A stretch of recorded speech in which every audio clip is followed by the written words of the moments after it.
Boa noite, pessoal. Sejam bem-vindos a mais uma das nossas reuniões conjuntas do Serviço de Terapia Intensiva e o Serviço de Moléstias Infecciosas. Hoje, um tema muito importante. Eu diria para vocês que nunca intensivistas estiveram tão interessados em vacinas quanto nesse momento, né? A gente tem tido assim a percepção clara do quanto esse negócio faz a diferença para nós, né? Nós podemos acompanhar, assim, claramente, a gente tem um registro de UTIs brasileiras, que registra as internações de UTIs no Brasil, um quarto das UTIs, e a curva de proporção pela idade nas UTIs, ela segue a sequência da vacinação. Então, primeiro os octogenários caíram, depois os septuagenários, depois os sexagenários, e assim sucessivamente, até que chegou um momento em que as pessoas com menos de 50 anos eram a maioria nas UTIs, só porque não tinham sido vacinados. E agora nós já começamos a ter a inversão da curva, aumentando de novo os octogenários, aumentando os septuagenários, sucessivamente, enfim.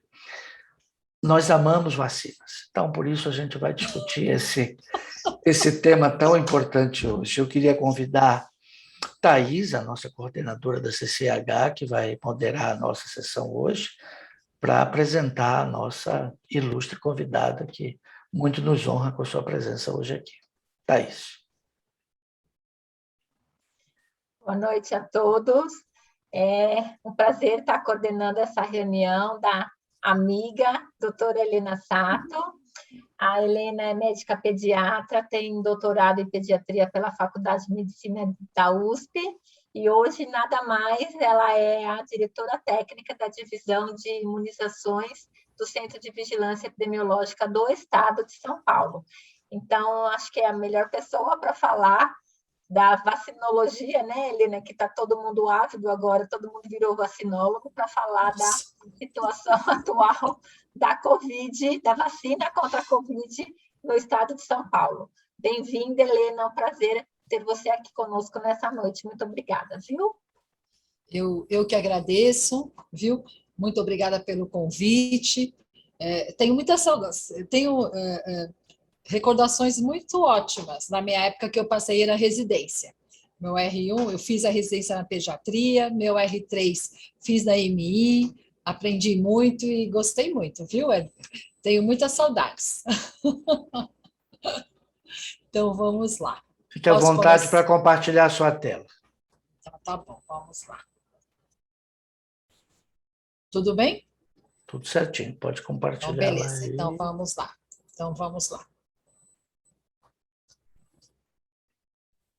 Então, não apareceu ainda, Helena. Não está compartilhado, Helena. Não? Não. Peraí, requer uma coisa. Peraí que eu vou pedir uma ajuda aqui de novo. Lá embaixo no verde tem um compartilhar tela, vai. Pronto, vamos aí. Peraí, que aí eu vou ter que sair da coisa. Peraí. Vai sair? Não. Tá compartilhando? Não, né? Ainda não. Tá, então é porque tem que entrar, ele falou que tem que entrar num verdinho. Verdinho está escrito share screen. Já, pronto. Sim, eu já fui no outro lugar. Perfeito. Ok, agora... Ok. Isso, tá perfeito agora. Excelente. Beleza, então vamos lá. Vou fazer aqui uma apresentação, né? Montamos aqui uma apresentação, então vamos lá começar. Bom, primeiro eu quero só falar para vocês que quando tudo começou para nós, tá? Quando tudo começou para nós. E é desse jeitinho, por isso que a gente copiou o texto, tá? Lá em fevereiro de 2020, fevereiro, março, abril, junho, julho, há cerca de 1 ano e 6 meses atrás, nós tivemos o primeiro caso do novo coronavírus, como era chamado na época, em São Paulo. É um senhor, tá? Que de 61 anos entrou naquele hospital chique, Albert Einstein, no dia 25 de fevereiro, com uma história de viagem para onde, minha gente? Itália. Aonde? Lombardia. Para quem se lembra dessa fase, esta cidade lá no norte da Itália né, já tinha uma história de casos de pessoas com síndrome respiratória aguda grave, acho que na época nem se falava em coronavírus. Então, o que, que acontece? O Ministério da Saúde, em conjunto com esse senhor, ele veio, só para contar a história para vocês, ele veio, tinha ido para a Itália, voltou aqui para São Paulo, para a capital, fez um almoço de família, certo? Para compartilhar a viagem, compartilhar com a família tudo que ele passou, tá? Como foi a viagem, tá? E aí, foi lá que a gente lembra muito bem, né, possivelmente já tenha começado em outros lugares, mas este almoço, essa situação especial chamou muita atenção. Tá? Então, nós sempre assim, né, a nossa ação de investigação, principalmente como sendo o primeiro caso suspeito, foi uma ação em conjunto, certo, com a Secretaria Municipal de São Paulo e o Estado para investigação deste caso. Tá bom? E aí o caso suspeito, assim, só para vocês lembrarem como é que a gente fazia. Todo caso suspeito era investigado, tá? E era também investigado e acompanhado os contatos domiciliares. Você imagina os contatos domiciliares de um almoço, que lá só naquele almoço a gente tinha mais de 10 pessoas, 10, 15 pessoas. Então, na época, era isso que a gente fazia. Investigava os contactantes eram acompanhados aí, certo? Telefonema diário para saber se os comunicantes tinham início de alguns sintomas, e aí eram todos acompanhados, realizados testes e tal. E este foi então, tá? E este foi então o primeiro caso aqui no estado de São Paulo, sabidamente, tá bom? Porque é muito possível, porque a gente sabe muito bem o tamanho que é o estado de São Paulo, as fronteiras, né, as várias fronteiras que nós temos, mas este é o primeiro que ilustrou. Esse slide, gente, desculpa, o número, está muito cheio de número, mas está aqui. E depois a gente compartilha, viu, Thaís? Já está compartilhado para distribuir as imagens. O que eu queria só dizer é o seguinte, lembra, gente, começou lá em 2020, certo? Começou lá, 2020, não, 2019, né? Começou lá, não, 2020, olha só, o tempo, a gente perde a noção do tempo. Há um ano atrás começou. Sabe quando nós temos hoje? Só vamos entrar direto aqui no estado de São Paulo. 4 milhões, quase 4 milhões e 400 casos, tá? E esses aqui, sempre a gente fala, né? São casos suspeitos, certo? Porque a gente sempre trabalha com os casos suspeitos, e, infelizmente, 150 mil óbitos. Eu fui olhar no mapa, certo? Fui olhar 150 mil pessoas, sabe? É o tamanho de uma cidade de Ibiúna. A população de Ibiúna, o município aqui, né, perto de Campinas, nessa região aqui, é uma cidade com 150 mil, Ibiúna-Atibaia, 150 mil pessoas. É como se uma cidade como essa tivesse, a população toda tivesse desaparecido, tá bom? Neste momento é isso. Então, estado de São Paulo, quase 4 milhões e 400 mil casos e 150 mil óbitos, tá bom? Então, aqui é a curva, né, dos casos, tá aqui, mas olha aqui o mapa, gente, não sobrou nenhum município desde a ocorrência do primeiro caso que tivemos de Covid aqui no estado de São Paulo. Não sobrou nenhum. A gente sempre fala, mas nem o município de Borá, que é o menor município do estado de São Paulo, nenhum município. E aqui está a coloração coloca, né, a concentração e a proporção de casos, e vocês veem, né, que de um modo geral é sempre assim, metade, um pouco mais da metade, concentra-se na grande São Paulo e o restante no interior. Por que a gente fala metade, um pouco mais da metade? Porque metade da população do estado de São Paulo concentra-se aqui na grande São Paulo, tá bom? Então, é esse mais ou menos a conta que a gente faz, tá? O que eu queria só ressaltar, aqui tem a distribuição por faixa etária, né? A gente observa a ocorrência, desculpa, esse aqui é a distribuição de óbitos por síndrome respiratória aguda grave, né, que é a base de dados que a gente avalia, né, não vamos ficar olhando casos confirmados de Covid, mas avaliando se é a síndrome respiratória aguda grave, tá bom? Então, o que a gente observa aqui?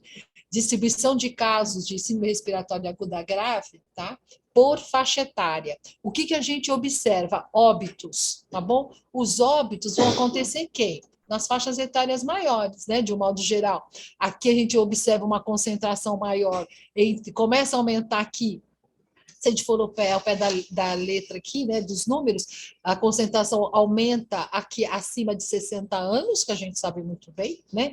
É muito semelhante à população de influenza, né, onde os casos são mais graves na população mais idosa. Aqui os óbitos também estão chamando a atenção a isso, e os óbitos por fator de risco, certo? Então, os óbitos e as complicações acontecem aonde? Na população de risco, de um modo geral. Pessoas com 60 anos ou mais, pessoas portadoras de alguma comorbidade, tá bom? Então, primeiro aqui, na lista dos casos notificados, 60% dos óbitos tinham alguma cardiopatia, 42% diabetes, 14% diabetes mellitus, e é possível também que a pessoa tenha mais de uma comorbidade, tá bom? Então, aqui só para a gente entender o tamanho dessa encrenca, o tamanho da dispersão desse vírus, o tamanho da ocorrência desses casos, né? Então, antes de passar o slide, com esse eu queria só passar, que bom que nós temos vacina, né? Que bom que chegou a vacina está tendo um papel importante, mas não podemos baixar a guarda. Então, a gente sempre fala, apesar daqui a gente estar falando entre médicos, entre colegas, mas é sempre de reafirmar, né? Reafirmar na nossa família, reafirmar para os nossos amigos, independente de tomar vacina, tem que continuar tomando as precauções, utilizar a máscara adequadamente, a lavagem das mãos, todas as medidas são muito, muito importantes, tá bom? E aqui eu fiz uma apresentação mais rápida, mais breve, né, para a gente colocar. Neste momento, a gente fala. Na época que eu tinha um curso com o Dr. Mendonça, né, aí na MI, a gente não usava o nome plataforma, mas esse nome plataforma veio com essa pandemia, não é? Que falava, olha, a vacina pode ser de vírus atenuado ou vírus inativado. Agora, o chique é falar a plataforma que nós estamos usando, que é a vacina do Instituto Butantan, não é? Que é a Sinovac ou a Coronavac, como a gente conhece. Foi a primeira vacina que nós utilizamos, e a gente sabe muito bem que a maioria dos profissionais de saúde aqui deste estado, que estavam na linha de frente, que foram os primeiros a serem vacinados, tomaram Coronavac. Tá? É uma plataforma de vírus inativado. Neste momento, a faixa etária para sua aplicação é para as pessoas maior ou igual a 18 anos, tá bom? A via de aplicação intramuscular e, neste momento, o esquema de vacinação é de 2 doses, com este intervalo de 2 até 28 dias, tá bom? Então, a gente fala assim, tem que ter uma cola ver esses esquemas. Uma outra vacina chique que a gente tem, que também veio logo na sequência, que começamos, logo após que a gente começou a usar a Coronavac, né, que é uma vacina inativada, foi com a vinda também, ó, e isso que é bacana que eu queria só dizer, né? Quando a gente fala de Coronavac, a tecnologia foi repassada para o Instituto Butantan, e o Butantan produz a Coronavac. Tá? Então, a AstraZeneca também foi uma outra vacina que veio, que nós temos. O que é o bacana, o que é em termos, a gente que lida com vacina, é muito bom quando temos passagem de tecnologia para um laboratório nacional, tá bom? Por causa da produção, né? Está perto daqui do país, certo? Eles sabem das nossas necessidades, tá? Então, a AstraZeneca, ela é produzida, teve passagem de tecnologia para o Instituto Biomanguinhos. Então, que é a AstraZeneca / Fiocruz. Aqui é uma vacina chique, é uma vacina recombinante, tá bom? Uma vacina recombinante, e a idade da sua aplicação é de 18 anos ou mais, intramuscular, e sempre tem que ter uma colinha aqui, certo? O esquema de aplicação 2 doses, com um intervalo de 8 a 12 semanas. Vocês estão vendo que esse intervalo aqui já é um pouco maior. E aí começam umas vacinas chiques aqui também, não é? Então, nós falamos a Coronavac, que é uma vacina de vírus inativado, certo? Falamos lá da AstraZeneca, que é uma vacina recombinante, não é? Porque até aí a gente até já consegue enxergar, né? Uma vacina recombinante. Agora, olha só aqui, vacina da Pfizer, né? Da Pfizer, é uma vacina de RNA mensageiro. Então, o RNA mensageiro é isso que a gente vê, não é? Ele coloca lá a mensagem necessária para a produção dos anticorpos específicos para esse vírus, mas é bem através do RNA mensageiro, é por essa que é a plataforma e a forma de como é que essa vacina atua. A vacina da RNA mensageiro, que é da Pfizer, tá? Da Pfizer, pode aplicar, neste momento, a única vacina que a gente consegue aplicar é a menor faixa etária, tá bom? As que são de maiores. Essa aqui da RNA mensageiro, que é da Pfizer, eu posso aplicar a partir dos 12 anos de idade, que é uma coisa muito boa para nós, não é? Porque temos também aí grupos de risco nessa faixa etária, então é a única que temos neste momento para faixa etária a partir de 12 anos, intramuscular, 2 doses, tá bom? Com intervalo de 8 a 12 semanas. Se a gente for ver na bula, temos 21 dias também. Deixo aqui, porque a depender da situação, em algumas situações a gente acaba usando o prazo da bula, mas neste momento que nós estamos usando é este esquema aqui. Então, nós já falamos então da Coronavac, da AstraZeneca e essa terceira vacina que é de RNA mensageiro, tá bom? Desculpa se eu não fiz aquele slide com aquele RNA mostrando tudo, mas acho que é mais importante discutir aqui um pouquinho mais a parte da operação, tá bom? E aqui a Janssen. A Janssen também é uma coisa chique. De novo, olha só. É uma vacina recombinante, tá? E aí tem o quê? Tem aí o adenovírus, né? Eu não lembro de outras vacinas que tem o adenovírus, pelo menos neste momento.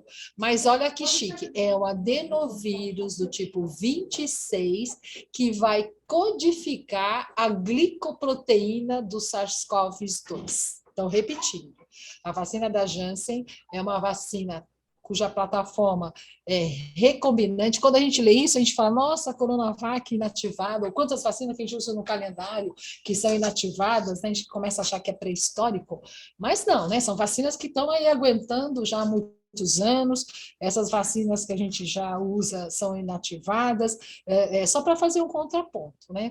Mas a ciência, né, como a gente fala, nessa pandemia, trouxe aí novos conhecimentos tecnológicos, né? Então, aí está aí a Janssen, que é uma vacina recombinante, certo? E que aí tem o adenovírus tipo 26, que vai codificar a glicoproteína do SARS-CoV-2. Tá vendo? Então, aí de uma forma indireta, você vai ter aí a glicoproteína, e aí esse acaba sendo antígeno para estimular aí adequadamente a resposta imunológica. A idade é maior ou igual a 18 anos de idade, via aplicação intramuscular e uma dose única para todo mundo. Em termos operacionais, né, tem um esquema, em plena pandemia, tem um esquema de vacinação com uma dose, é tudo de bom, né? Tudo de bom, tudo que a gente quer, tá bom?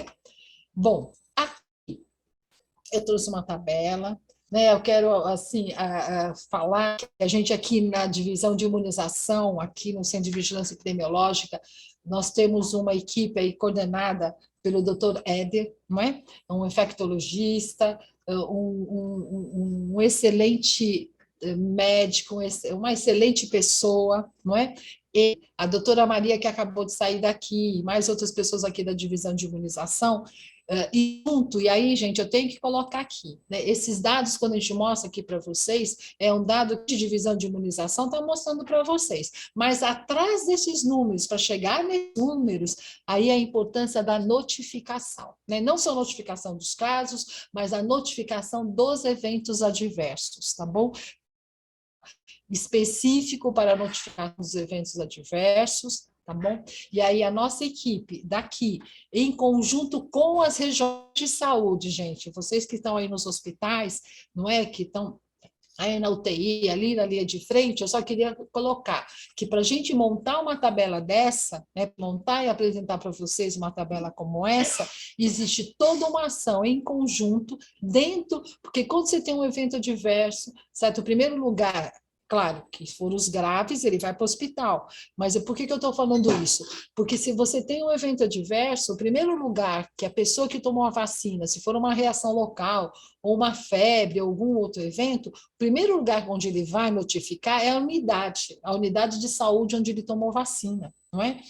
Então, para chegar nesse número, certo, que nós vamos estar mostrando aqui, é toda essa cadeia que participa, desde a notificação que é feita lá na unidade, certo? A investigação que a unidade faz, aí essa investigação tem a participação junto com as nossas regionais, né, que a gente chama, são as nossas GVS, que coordenam essas ações ali na região, né, que é o conjunto de municípios. Então, só para vocês entenderem que quando a gente apresenta uma tabela como essa, são vários os atores que estão atrás dessa tabela para a gente construir essa tabela, tá bom? Mas só quero colocar que hoje quem está coordenando aqui na nossa divisão é o Éder Gatti, certo? Que está aí conduzindo com uma equipe também nossa, um trabalho muito lindo, tá bom? Então, tá aqui, olha, essa é a planilha que ele me passou ontem, tá?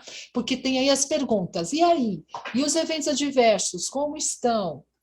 Não é? E o tromboembolismo, certo? Está tendo, não está tendo? Não é? Então, o que eu queria só colocar, que das vacinas, aqui eu vou demorar só um pouquinho para vocês entenderem um pouquinho essa planilha, tá? Aqui, o que eu queria só observar, vamos olhar aqui, olha, eventos adversos, tá? Aqui são os laboratórios, doses aplicadas, só para vocês saberem. Neste momento, nós já aplicamos em todo o estado de São Paulo cerca de 62 milhões de doses. Quase 62 milhões e 500 mil doses, tá bom? E no total, neste cenário, né, só para a gente já olhar essa tabela por conta aí do tempo, vamos olhar. São notificados eventos não graves e os eventos graves, tá bom? Então, vamos lá. O que eu queria só colocar como graves são aqueles, né? Aquelas pessoas que estão tendo esses eventos inusitados, os não graves, muitas vezes é uma reação local, uma febre, ou manifestações como são denominadas não graves. Vamos olhar aqui, eu vou já direcionar aqui, o que eu queria só colocar para vocês. Vamos olhar aqui a Coronavac, tá? Das 62 milhões de doses que nós aplicamos, vocês estão vendo que os dois laboratórios onde a gente tem o maior número de doses aplicadas é a Coronavac e a AstraZeneca. Tá bom? Coronavac inativada, né? E aqui a AstraZeneca. O que a gente observou? Vamos já direto para os eventos graves, tá?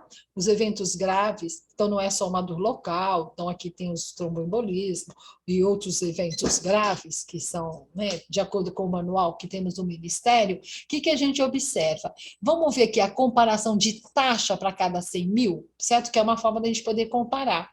Então, em relação a Coronavac e a AstraZeneca, certo? Falando de eventos graves, tá bom? De eventos graves, a gente não observa a diferença entre Coronavac e AstraZeneca. No entanto, se a gente for comparar com os outros, tá? Se a gente for comparar com a Pfizer ou a Janssen, certo? A gente observa que a Pfizer, certo? De um modo geral, comparando-se com os outros, estamos tendo aqui uma taxa. Talvez aqui a significância não seja tão importante, mas a Pfizer, em comparação com a Coronavac e a AstraZeneca, que está dando seis eventos adversos graves para cada 100 mil doses aplicadas, a Pfizer está dando cerca de 7,2 eventos adversos graves em relação à comparação com as outras vacinas, tá bom? Temos aqui a Janssen também, certo? Que temos, não é, a sua aplicação, mas veja só, o número de doses ainda é perto de 1 milhão. Agora, os grandes laboratórios que a gente tem utilizado e aplicado vacinas concentram-se na Coronavac e AstraZeneca. Então, o que eu queria só dizer, que para chegar nesses números, toda essa cadeia de investigação e de avaliação é realizada para a gente estar trazendo esses números aqui para vocês, tá bom? Essa investigação é muito importante para a gente avaliar se determinados lotes, determinadas vacinas estão sendo mais heterogêneas que outros. E agora, só colocando aqui para vocês, nós começamos, certo? Nós começamos a aplicação da vacina, não é? Aqui no estado de São Paulo, em fevereiro deste ano. Fevereiro, gente, olha, fevereiro, março, abril, maio, junho, julho, 7 meses, tá bom? Aqui, nestes números que nós temos, nós não tenho aqui como mostrar ainda para vocês a distribuição dessa vacina, como é que está a cobertura em cada município, mas aqui a gente tem uma visão geral das ações de vacinação realizadas aqui no estado de São Paulo, tá bom? Então, neste tempo de 9 meses, né, cerca de 9 meses, foram aplicadas 63 milhões de doses, 63 milhões de doses, sendo que de primeira dose, 36 milhões e segunda dose, 25 milhões. E lembrando que nós temos aqui, né, como um dos laboratórios que é dose única, 1 milhão e 100 mil doses, tá bom?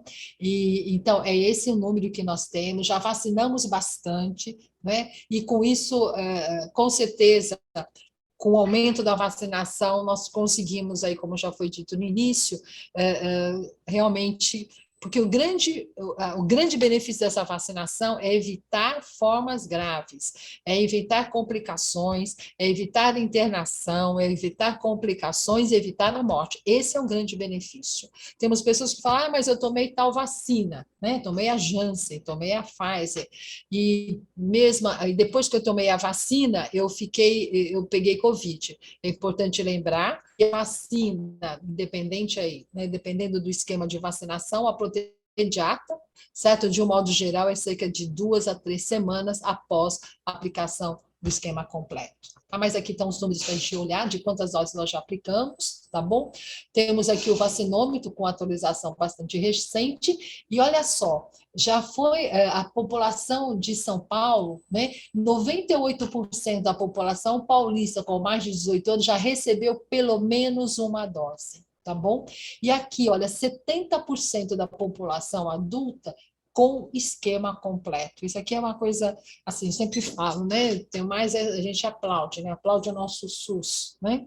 O SUS que a gente tanto trabalha, que às vezes dá uns problemas aí, né? Tem uns problemas aí, em alguns momentos tem uns solavancos, mas estamos aí, não é?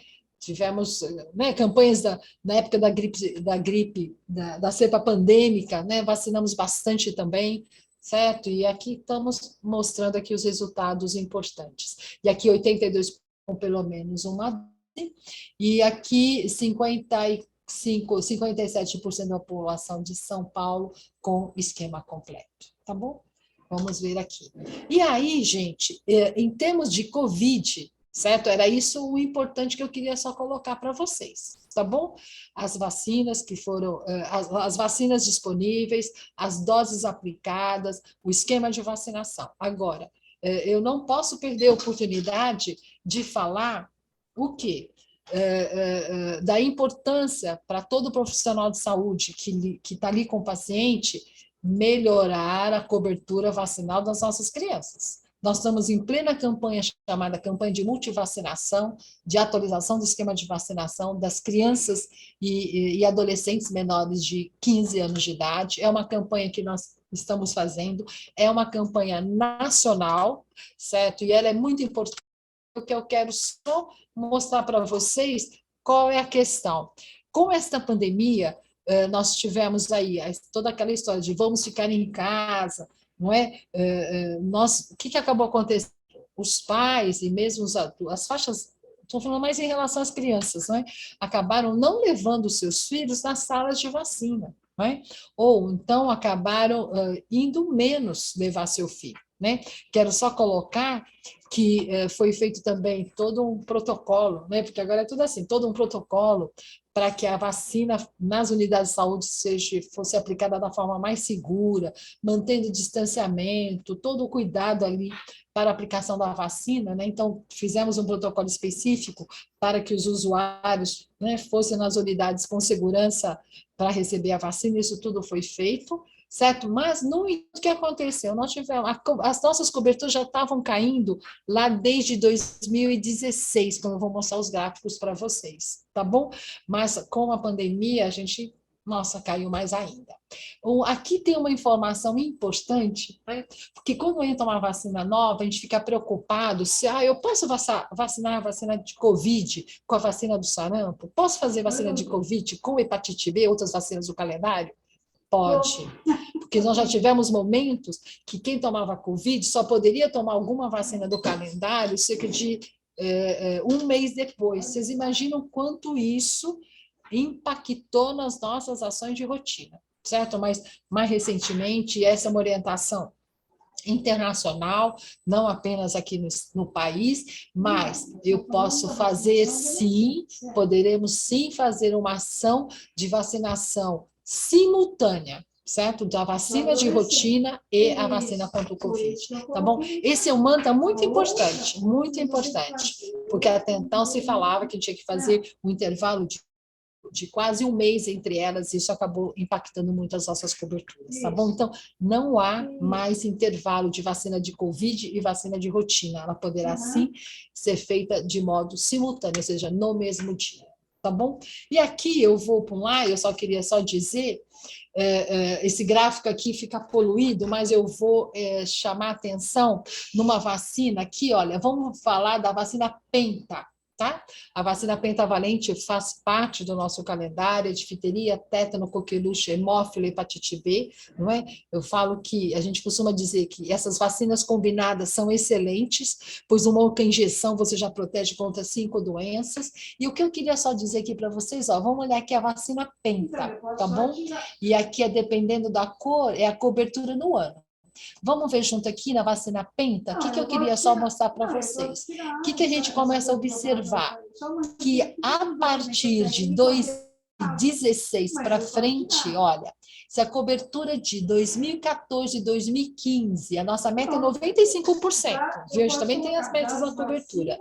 Qualquer dessas vacinas, a meta é de vacinar pelo menos 95%.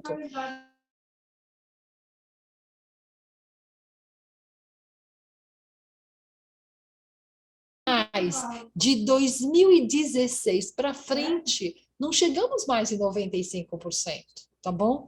Nós vamos falar, não vou falar aqui de 2020, né? Nós estamos em 2021, mas 2020 são dados provisórios, a cobertura chegou em 89%, certo? E a nossa meta é 95%. Veja só, o laranja 2019 chegou em 72%. E essa situação, ela se repete em outras vacinas, umas um pouco mais, outras um pouco menos.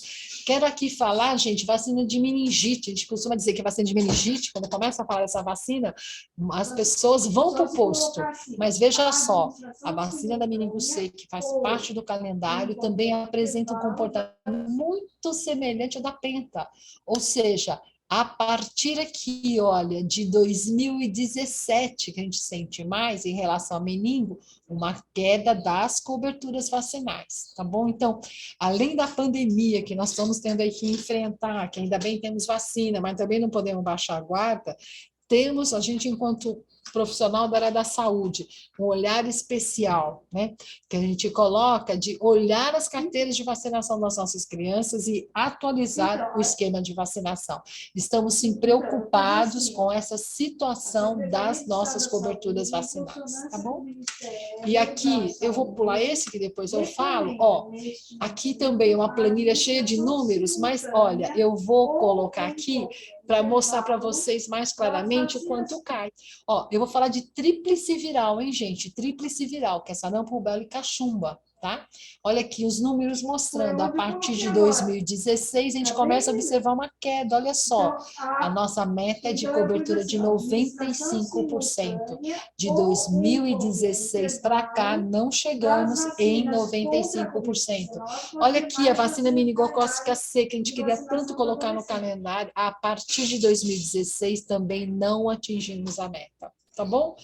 Pólio, né? A pólio agora é inativada, que a gente aplica, também a gente não vem atingindo a meta. Ou seja, não é só a pandemia que está impactando nas coberturas vacinais. A cobertura já vem caindo desde 2016. Aqui, não tenho como deixar de falar nessa plateia, né, de infectologistas. Gente, a gente tem uma vacina HPV, uma vacina quadrivalente super importante, disponível na rede pública, tá bom? A vacina HPV para as meninas é de 9 a 15 anos de idade. Olha aqui a nossa cobertura, tá? Essa cobertura acumulada desde 2015. A nossa cobertura aqui, olha, total de meninas de 9 a 15 anos de idade. Primeira dose 74%, segunda dose apenas 51%. Tá bom? Então, a importância da gente fortalecer as coberturas vacinais, as nossas ações de rotina também. Dos meninos, então, para HPV foi menor ainda. Primeira dose 50%, segunda dose 33%. Lembra? O esquema que a gente utiliza aqui no Brasil é o esquema estendido, 2 doses com intervalo de 6 meses. Tá bom? Meningo C, gente. Meningo C. Lembra que a palavra meningite, não é? Vacina de meningite, as pessoas iam para a fila. Não, olha só, a vacina da meningo C, ela é aplicada, então, aqui para os adolescentes, aqui para o país inteiro, na faixa etária de 11 a 14 anos. A cobertura, neste momento, de 2017 para cá, desde quando ela foi incluída, está em apenas 33%. Tá bom? E aí, por conta do horário, eu vou aqui mais para frente, e aqui só colocando um cenário que a gente, infelizmente, como vimos nos slides, ela vem se repetindo, motivos da não adesão. E aqui eu queria parar um pouquinho, né, para estar falando com vocês, que estão ali no nosso dia a dia, né? Então, o que eu queria só colocar, Covid foi muito importante para nós, impactou bastante, está aí a nossa preocupação, mas a nossa preocupação é que a pandemia impactou também nas nossas coberturas de rotina. Tá bom? E essas nossas coberturas de rotina já vinham caindo desde 2016. Então, veja só, já são 16, 17, são 4 anos que a gente vem acumulando crianças, certo? Que é a faixa etária que a gente acompanha, acumulando ano a ano pool de suscetíveis, não é? Então, daí a importância da gente atualizar e melhorar nossas coberturas vacinais. E por que essa queda de cobertura? Vocês já ouviram falar essa questão? Que isso é real, a gente tem ouvido falar, de gente que fala, não vou tomar mais. Vocês sempre falam que conseguiram erradicar a paralisia infantil, diminuir os casos de coqueluche, tuberculose, então por que eu vou tomar vacina? Mas veja só onde vai o imaginário.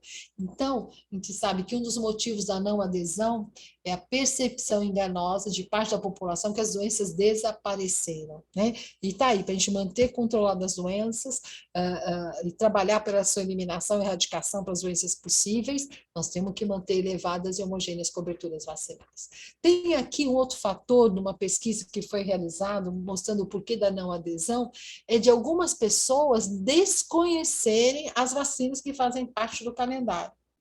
Então, a gente vem aqui fazendo um trabalho junto com a nossa assessoria de imprensa de falar dos calendários. Hoje o Brasil tem um dos calendários aí comparáveis com países de primeiro mundo. Outra coisa, gente, medo da reação pós-vacina. Tá bom? E aqui eu sempre coloco a vacina HPV, quando entrou aqui no calendário do Estado, no Brasil, a primeira dose para as meninas foi um maior sucesso, assim, nossa, a gente nem conseguia imaginar, mas a cobertura de primeira dose foi superior a 90%, né? Mas aí nós tivemos uma questão que a gente fala, né, que foram as meninas de Bertioga, onde numa escola cerca de 10 meninas, depois da vacina, começaram, umas desmaiavam, outras sentiam muita dor de cabeça, e aqueles várias manifestações que a gente fala, que tem um nome para isso, reação de ansiedade pós-vacina, e infelizmente conseguimos ligar adequadamente essas meninas, elas não tinham nenhuma manifestação orgânica, era uma manifestação que a gente chama psicológica, né, que é o medo que uma injeção, a dor que uma injeção possa causar. Então, essas meninas, algumas chegavam a desmaiar. Bom, resumindo, apesar de toda a investigação que realizamos com aquelas cerca de 10 meninas, uma mesma escola de Bertioga, e mostramos que elas não tiveram nenhuma manifestação orgânica, mas sim uma reação de ansiedade, acabou impactando também nas coberturas vacinais da vacina HPV, mas a gente nunca desiste, né? A gente sempre volta e coloca, aquilo foi uma reação de ansiedade, não foi nenhuma manifestação orgânica. Bom, outra questão também que a gente escuta, né? É estranho, né, quando a gente fala essa questão para quem é infectologista, para quem está lá na linha de frente, mas isso é verdade, gente. A gente escuta gente que fala, não vou tomar vacina, não. Tá? Porque eu tenho medo que sobrecarregue o sistema imunológico. Tudo isso de vacina, será que o sistema imunológico vai responder? Para nós é claro que sim, mas no nosso dia a dia com os nossos pacientes é fundamental. Tem gente que às vezes não fala, né? Mas às vezes tem essa preocupação. Outra questão, gente, de novo, temos hoje um dos calendários mais completos, mas a gente sabe o dia a dia dos pais, os postos trabalham das 8 às 17 horas. Então, durante a semana, muitas vezes essas pessoas não têm como levar, né?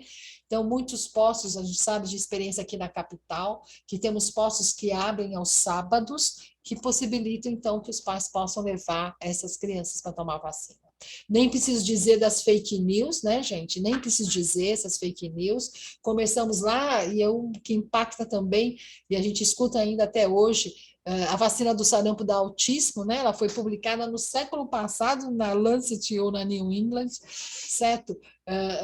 Que a vacina do sarampo dava autismo, não tinha nenhuma plausibilidade biológica, mas essa notícia correu, não é? E aí acaba dando notícias para outras questões, né? Infelizmente acaba impactando, a gente sabe muito bem a fake news que o sarampo dá autismo é só um exemplo, mas temos aí as mais variadas fake news aí utilizando isso.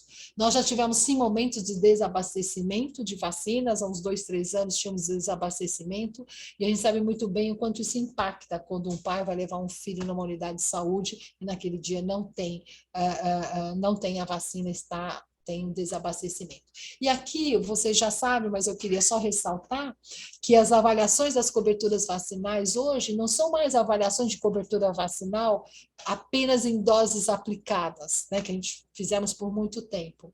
Desde 2015, 14, 15, nós estamos utilizando um sistema nominal, que é um sistema bastante chique, onde você avalia a cobertura vacinal por pessoa vacinada. Então, cada pessoa vacinada, as nossas equipes da sala de vacina digitam o nome, onde mora, a dose. Então, um sistema muito mais completo e, com isso, com certeza, a gente está conseguindo ter uma melhor avaliação das coberturas vacinais. E aqui eu não posso deixar de colocar que, com certeza, essa pandemia vai acabar impactando nas nossas coberturas vacinais. E aqui, só para encerrar aqui a nossa apresentação, estamos em plena campanha de multivacinação. Uma campanha extremamente oportuna, né? Quer dizer, em plena, começa agora, no mês de outubro, de 1 a 29 de outubro, chamando quem? Olha só, crianças e adolescentes menores de 15 anos de idade. A nossa missão, a nossa campanha, nada mais, nada menos, é chamar todas essas crianças e adolescentes neste período para atualização do esquema de vacinação. Vocês estão vendo, né, que isso aqui repete, são movimentos repetitivos para que a gente realmente consiga aí melhorar as nossas coberturas vacinais. Essa campanha de multivacinação não é uma campanha vacinando todo mundo, não é uma campanha indiscriminada, mas é uma campanha de atualização da carteira de vacinação. Tá bom? E aqui, só para colocar para vocês, a gente, na medida do possível, né? Por exemplo, o intervalo de uma pentavalente é 2 meses, mas sabemos que o intervalo mínimo é de 4 semanas. Então, havendo atraso, nós estamos orientando que você utilize para atualizar ali aquele esquema de vacinação, né, de uma forma um pouco mais rápida, reforçando e aí orientando que as nossas equipes utilizem aí os intervalos mínimos das vacinas para que a gente possa aí cobrir esse esquema de vacinação da melhor forma possível, né? Mas da forma mais rápida, tá bom? Então, era isso só que eu queria falar para vocês. Muito obrigada. E vamos, então, para as perguntas. Lígia, o que eu faço para tirar a apresentação agora? A Lígia vai me ajudar aqui de novo. Um vermelhinho aqui. Só aqui no vento. Beleza. Isso. Você só precisa abrir sua câmera. Você está com a sua câmera fechada. Aqui. Onde está a câmera? Ah, tá. Perfeito. Pronto. Até o final da pandemia, eu vou ficar claro. Craque em apresentações online. Exatamente. Exatamente. Obrigada, Helena, parabéns pela apresentação. Muito obrigada por atualizar os dados para a gente. E eu queria, tem um monte de pergunta aqui no chat já perguntando para você a respeito da terceira dose dos profissionais de saúde, mas antes da gente entrar nessa seara, eu queria aproveitar aqui que a gente está com uma plateia mista de infectos e intensivistas e falar um pouquinho dos eventos adversos pós-vacina. A gente, como infecto, tem o hábito, né, de perguntar se tomou vacina, quando que tomou a vacina, quando a gente vê alguma possível reação adversa. Mas, às vezes, esse paciente chega direto na unidade de terapia intensiva com Guillain-Barré, ou com uma doença desmielinizante, ou com alguma outra manifestação, e às vezes nem existe a suspeição de que possa ser um evento adverso pós-vacina, e às vezes a gente deixa de notificar. Então, é claro que depois, quando a gente, no servidor, quando a gente passa, a gente vê o caso, se tiver a correlação com a aplicação vacinal, a gente pede para a epidemia notificar. Mas eu não queria falar um pouquinho da temporalidade desses eventos adversos para que os intensivistas possam ter uma conjectura maior aí de quando pensar num evento adverso pós-vacina? Então, vamos lá. De um modo geral, gente, olha, de novo, tem toda uma planilha, certo? Tem toda uma tabela que eu vou passar para vocês, tá bom? Então, primeiro, né, as vacinas inativas, por exemplo, a vacina Coronavac, certo? Que é uma vacina que a gente usa, uma vacina inativada, né? De um modo geral, quando você tem evento adverso de vacina morta inativada, os eventos elas poderão ocorrer até no mesmo dia, certo?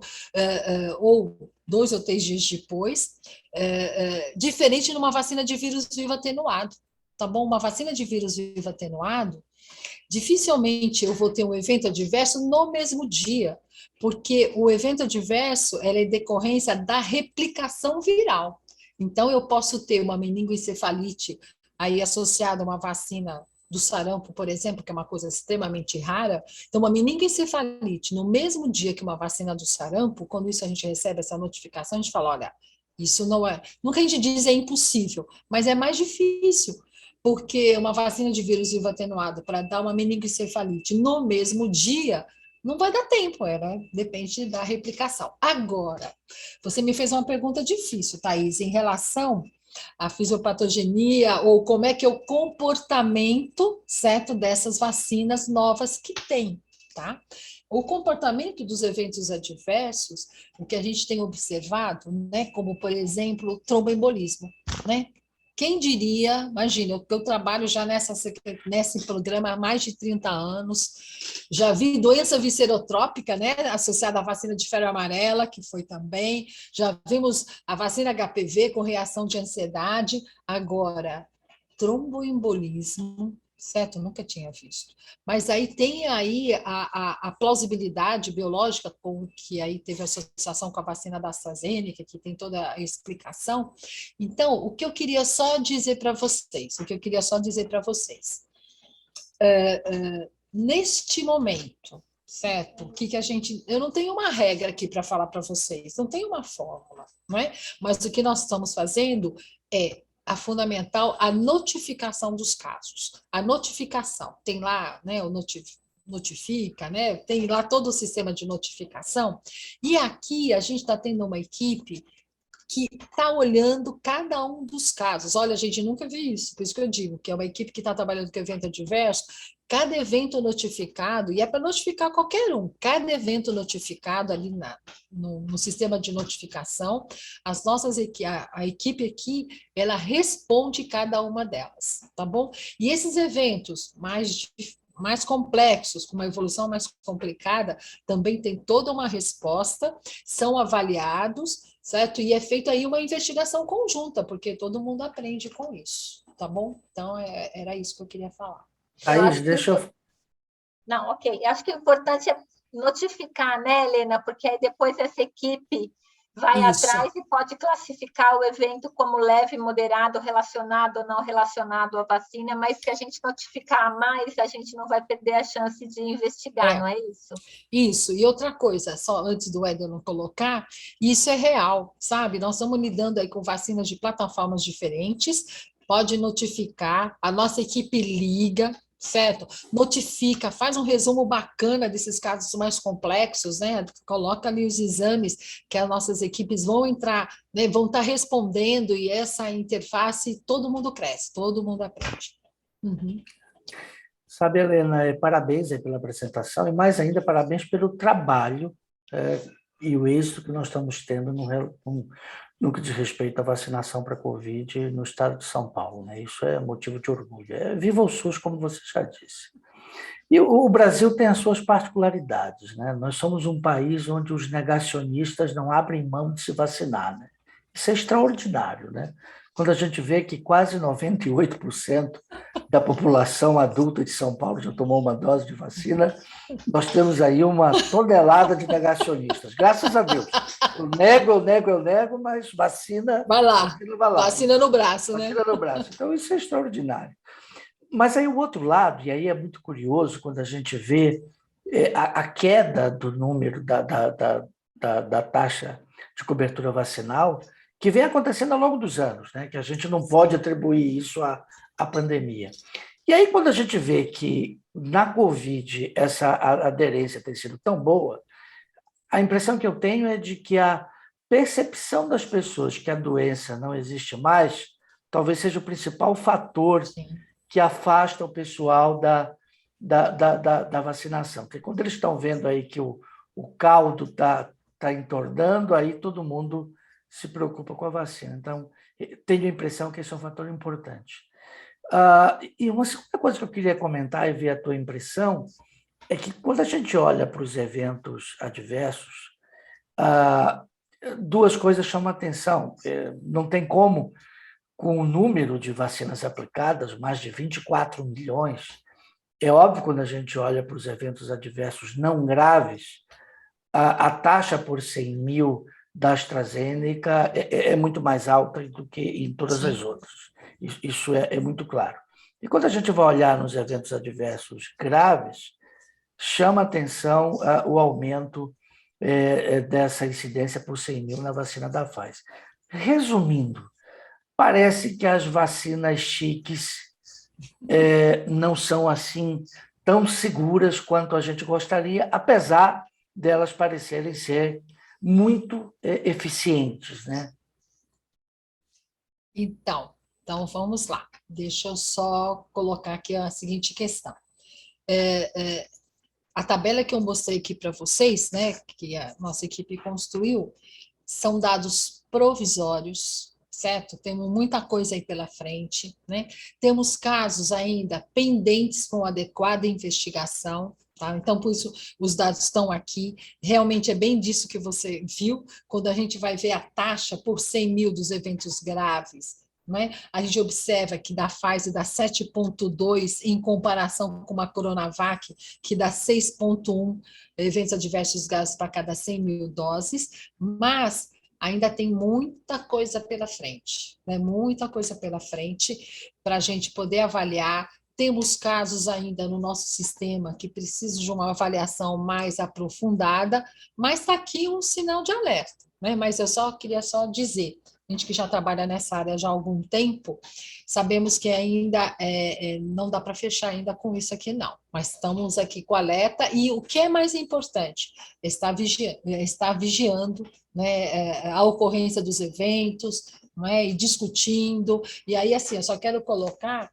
que aqui a equipe, né, dos eventos adversos aqui da divisão, eles têm eu acho bem chique, isso é uma coisa bem bacana, eles têm uma reunião sexta-feira, né, o Éder, o Benedito, a Beth, a Maria, são as pessoas que estão na frente dessa investigação, eles têm uma reunião aqui uma vez por semana, que, ainda mais assim, gente, com a tecnologia, não é essa? Você coloca aqui, bota o Zoom, bota o Meet, você chama um especialista e você, em tempo real, você discute esses casos. Então, quero aqui também agradecer aí, né, sabe, os especialistas, os hematos, o cardiologista, né, que discutiram aquele caso ali daquela menina. Tá bom? Mas é isso, é um crescente, é um crescer, e aí, assim, só quero colocar que essa conversa com vocês, para mim, é muito importante, sabe? É muito importante, né?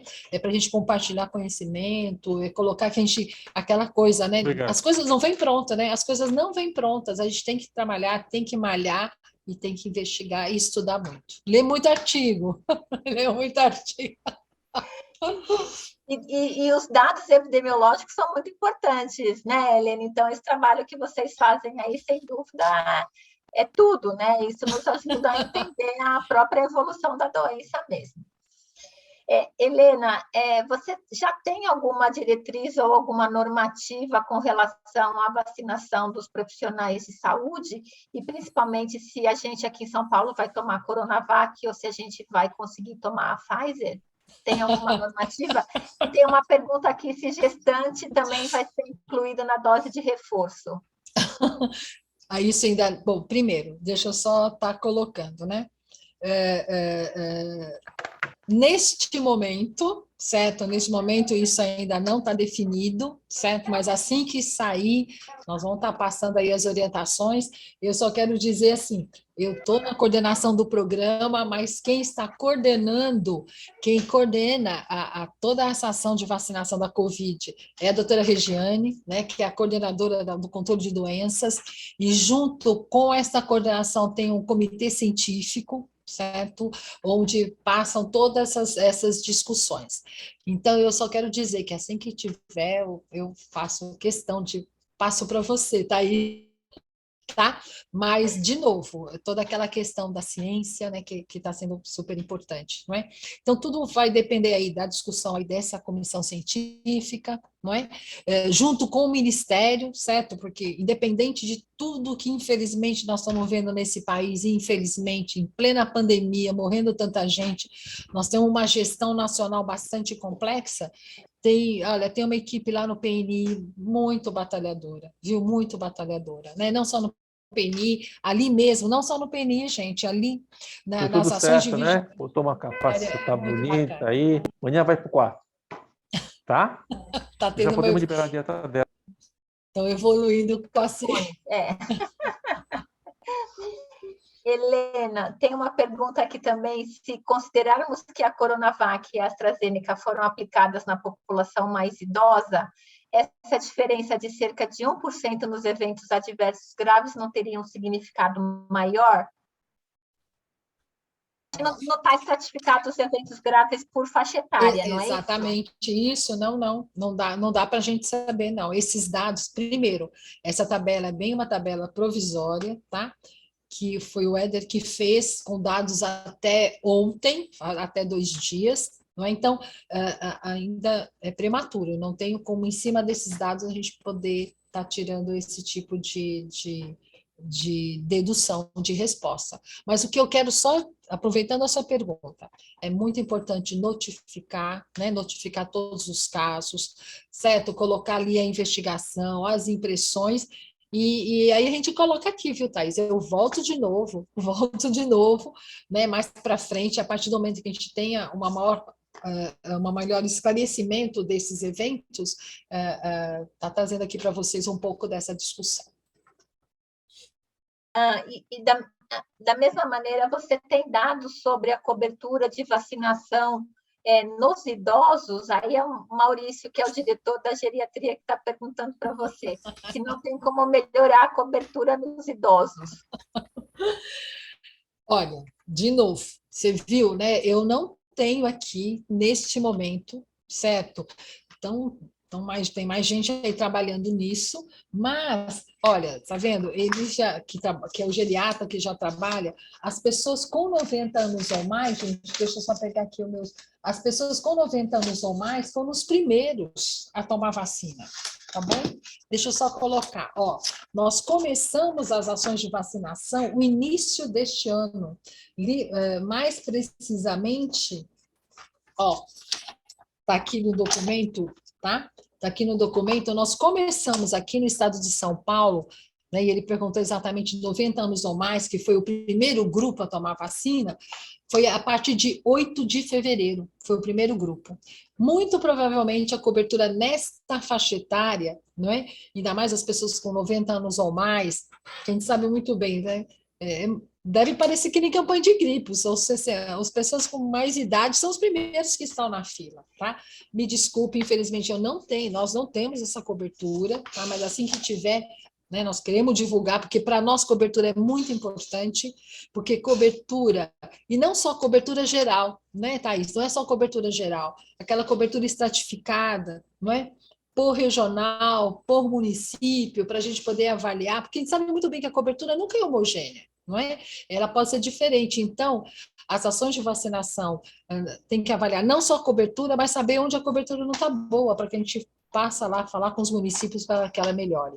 Mas então eu vou ficar devendo essa resposta, tá? Mas foi o primeiro grupo com 90 anos ou mais, e eu tenho quase que certeza que a cobertura é muito boa mesmo.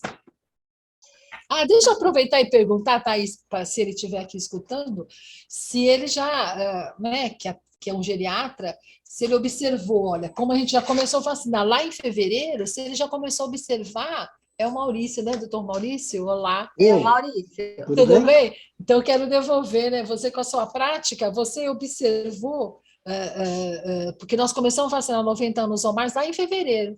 Doutor Maurício, você sentiu algum impacto dentro da sua clientela, aí do HSPE? Foi evidente. Eita, Foi que evidente. Que coisa Foi evidente boa. o número de pacientes que a gente passou a receber e, inclusive, a gravidade dos pacientes. Okay. Então, a gente passou a até encaminhar menos pacientes para UTI e muitas vezes usaram menos oxigênio, não precisava da não reinalante, né? Foi evidente a diminuição do número de pacientes octogenários. A gente ficou mais cuidando dos octogenários, né? Mas foi evidente, com certeza. Ótimo. Beleza, beleza. Depoimento melhor que esse, nem na New England, nem na Lancet. Parabéns pelo trabalho, viu? Imagina, é um trabalho de uma grande equipe, com certeza. Helena, André está perguntando se vai ter reforço para gestante. Neste momento, não está, então, de novo, né? Existe, então, toda essa equipe que está na coordenação dessa campanha, né? Que está aí também, todo mundo aí se debruçando, né? Sobre a ciência, mas neste momento nós não temos aí vislumbrando uma dose para gestante, né? Isso que você está colocando, né? Se existe alguma dose para gestante. Pelo menos não, tá bom? Mas está aqui. Porque o que está se colocando também é que é importante a gente vacinar bem esses grupos de risco, certo? Vacinar bem, né? De acordo com a vacina, o número de doses, a inclusão de uma terceira dose ou mais está sendo avaliada também, mas ter elevadas e homogêneas coberturas também é uma meta muito importante. Eu vou ficar devendo, viu? Na próxima a gente traz toda essa atualização. Ainda não tem essas diretrizes, né? Que, claro que se tivesse, a gente não estava te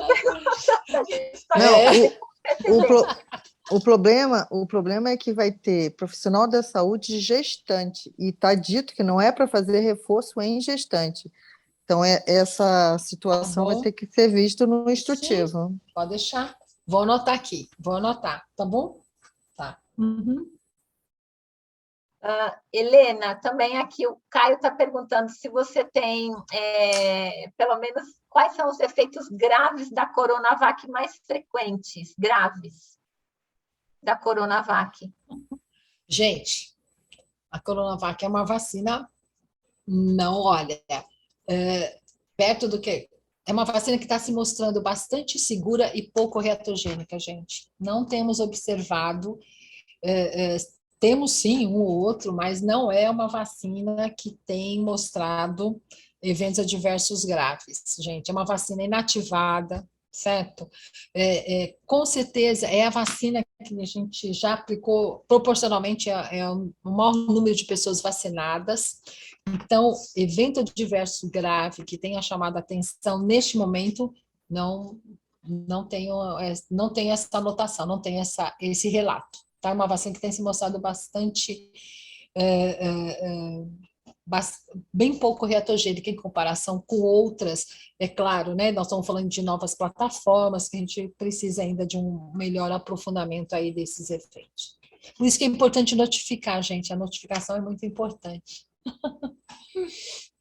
Da mesma maneira, a outra pergunta aqui é se você tem algum dado sobre os casos graves de Covid nos pacientes com vacinação completa. A gente tem visto esses casos no hospital também, né? Pacientes com 2 doses de vacina que adoecem e que morrem. A gente está até também tentando tabular esses dados para ver. Claro que a gente já viu a diminuição, né, entre os não vacinados e os vacinados, mas tem vacinados com 2 doses, vacinação completa, adoecendo e morrendo. Mas você tem isso em percentual?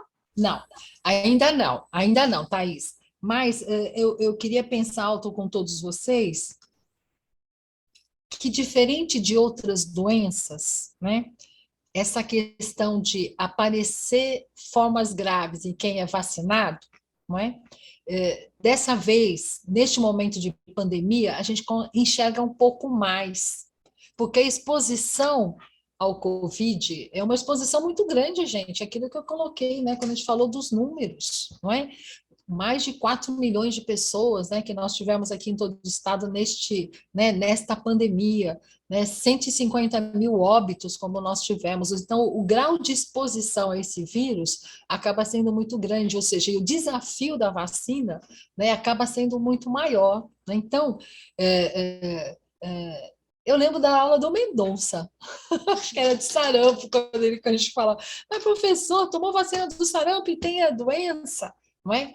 Então, o que eu queria só pensando alto com vocês, nós estamos aí, uma exposição ao vírus de uma população muito grande, não é? A gente sabe que nenhuma vacina é 100%, então vão ter que fazer umas continhas aí junto com os especialistas, os estatísticos, para ver que o que a gente está vendo tem a ver mais com a exposição. Sabe, se a gente fizer lá os testes estatísticos, no fundo, a gente vai ver que a vacina protege, mas eu acho que esses dados a gente precisa aprofundar melhor ainda, Thaís. E tem uma outra pergunta aqui do Leandro, dos eventos adversos graves em pacientes vacinados com a Pfizer. Quais foram? Eu acho que aí mais relatado miocardite e alguns casos de morte súbita, como foi o menino lá de São Bernardo, né? Sim, a menina, né? Isso, a menina de São Bernardo. Isso, exatamente, tá? Mas a menina de São Bernardo, o diagnóstico final dela, não é? De novo, né? Teve a participação, não lembro da doutora hematologista, ela teve uma púrpura trombocitopênica, não é? Bem bacana, quer dizer, bem bacana, desculpa, assim, bacana a investigação, né? Ter chegado nessa questão, tá? Mas, Helena, aí nesse caso foi totalmente descartada a vacina, não pode ter sido um gatilho para desencadear? Aí tá aí ainda. Eu acho que isso não dá para a gente dizer que é impossível, tá? Eu acho que isso aí tem uma coisa. Você está aí com o Éder para poder estar discutindo isso. Acho que mais um pouco, né? A gente precisa acumular um pouco mais de conhecimento, porque essa história do gatilho volta e meia aparece, né? Com uma ou outra vacina aparece, e é importante a gente não tem mais que continuar a investigação, estudando, né? Mais para frente teremos, tá? Mas não dá para saber hoje se foi o gatilho. Neste momento, a gente não tem essa resposta ainda. Deixa eu ver. Eu acho que não tem mais pergunta aqui. Antes de passar para o Ederlon, vou ver se alguém tem mais alguma pergunta. Eu queria ver a sua opinião com relação ao passaporte da vacina. O que você acha como pediatra, como vacinóloga, sobre a exigência da obrigatoriedade da vacina? Não digo para frequentar aglomerações, mas principalmente em profissionais de saúde dentro do hospital. Como que você vê isso? Sou favorável, sabe? Sou favorável, gente. é muito importante, né? Nós estamos numa pandemia, certo? Não vou entrar aqui no mérito, né, da pessoa tem o direito de ir e vir, né? Mas eu acho que extrapola essa questão, extrapola. É um problema de saúde pública, não é? A gente sabe o quanto todo mundo está trabalhando para isso, né? Todas as medidas que estão sendo tomadas, não é? Toda aquela questão do isolamento social, tudo que a gente já vem fazendo esse período, não é?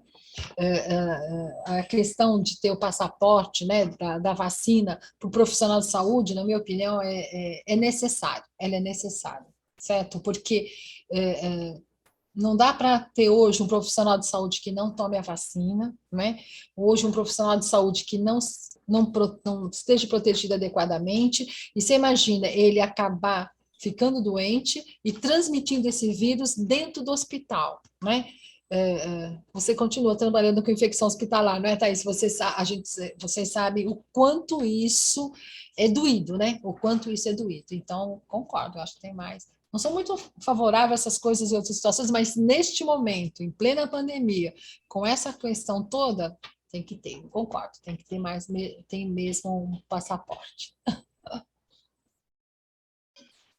Espera só um pouquinho, Adelon, que eu acho que o Leandro colocou mais uma coisinha aqui no chat. Miocardite autolimitada, existem dados sobre as miocardites que acontecem mais em adolescentes. Existe internação em UTI ou óbito? Aqui no meu estado, os casos de internos graves são devido a Guillain-Barré, mas não tivemos casos de internação em UTI por miocardite. Acho que ele está falando da vacina da Pfizer. Sim, então, nós já tivemos casos que estão sendo investigados, certo? Mas é aquilo, eu vou, deixa a gente... pode me convidar, ou eu, de uma próxima vez, para que a gente possa dar essa devolutiva.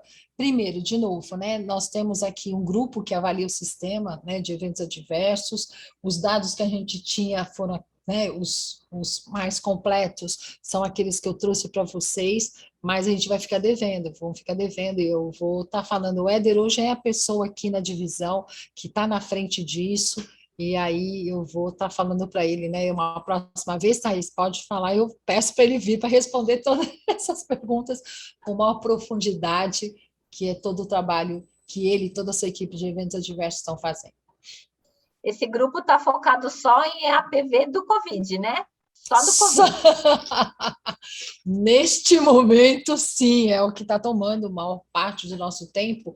E a importância, né, gente? É muito importante você ter um sistema de eventos adversos, gente que investigue, porque por muito menos as pessoas estão deixando de tomar vacina. Você imagina se você não investiga um evento adverso? Aí que, não é? Aí que as pessoas vão deixando, achando que a vacina dá tudo aí isso. Aí que os né? antivaxxers vão, né? Vou aproveitar esse momento. Então, investigação de evento adverso é uma coluna mestra muito importante nessas nossas ações de vacinação. Mas aí, mais um pouco, né, gente? Mais um pouco a ciência vai trazer maior clareza, né, desses eventos. Ok, turma. Bom, Helena, super obrigado, né? Eu queria aqui fazer alguns comentários para a gente finalizar. Primeiro, a Helena foi muito gentil trazendo para nós os dados dos eventos adversos, ainda iniciais, e aí eu queria reforçar um pouquinho o que ela disse, que a gente tem que ter muita cautela no sentido até de comentar isso, porque são dados ainda primários, que ainda estão sendo cuidadosamente analisados. Não dá para a gente sair daqui agora, depois disso, falando isso, aquilo, concluindo isso, aquilo. Esse é um trabalho muito sério que está sendo feito aí pela turma da Helena, e a gente precisa ter um pouco de cautela com relação à percepção deles, e muito mais até em termos de comentário.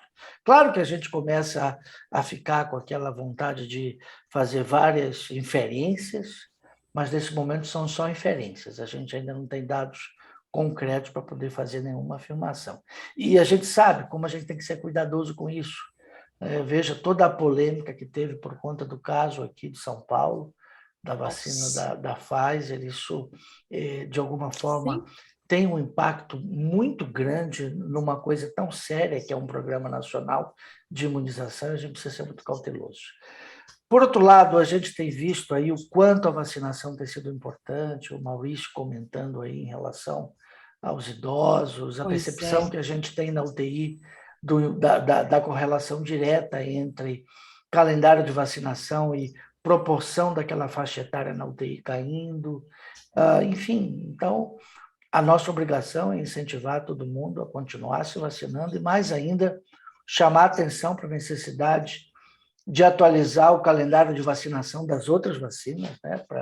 Para nós, para os infectologistas e nós intensivistas, nós temos um absoluto conflito de interesse em ter todo o interesse que isso aconteça, né?